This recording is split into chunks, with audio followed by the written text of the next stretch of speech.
photography in the South for about a year and a 3-year period. And it was, to me, very emotional. And I covered the march there in 1965 from, I'm kind of a marcher, I guess, from Selma to Montgomery, Alabama. And I was at the march in Washington, D.C. in 1963. And I Have a Dream, and speech by Martin Luther King. And voter registration in Selma. The bombing of the church and all that. And it was, to me, very emotional. And with the same feeling, though, I think I did the Farmworkers. I want to tell you a little story, though. When I was in Pensacola, Florida, I was in the Navy, and I was a photographer, and I went to the photo training school in Pensacola. There was a young Latino boy by the name of Pete Sanchez, who we went to school together. He was a miler on the track team. And Pete was going through Pensacola flight training.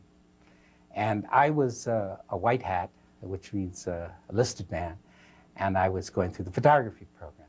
And I met Pete in Pensacola, just accidentally.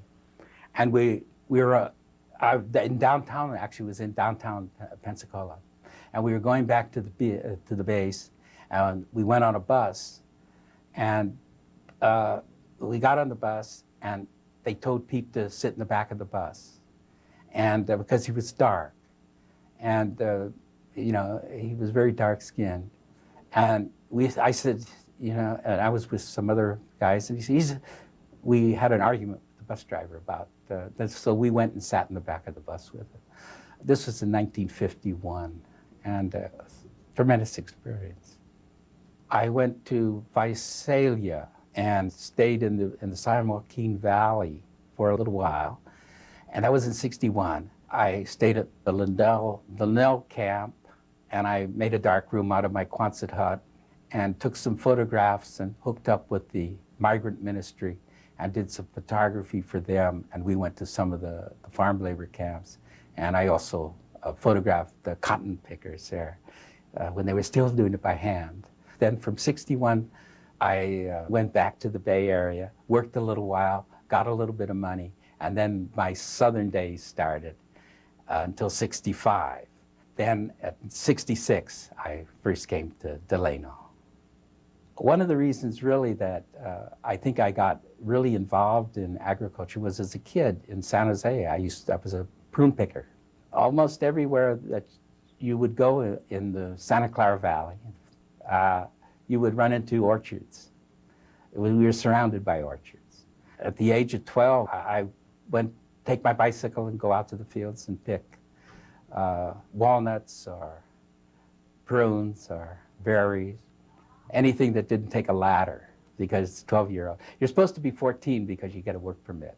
But during the war, World War II, they needed labor. And then I picked later cherries and apricots and pears. And then I worked at American Can through high school at the age of 16 and then through college. And I joined the Steelworkers of America.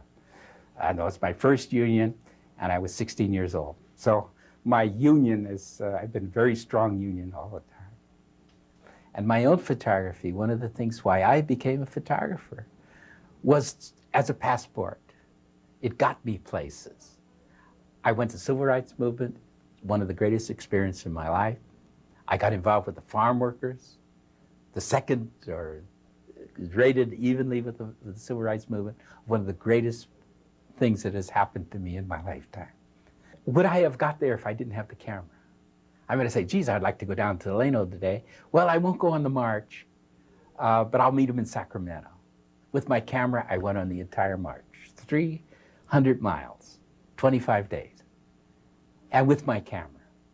And that was my passport. So I came because I wanted, it was a condition of farm workers. And that's how I met Cesar Chavez. I didn't come because of Cesar Chavez. I came because of the farm workers.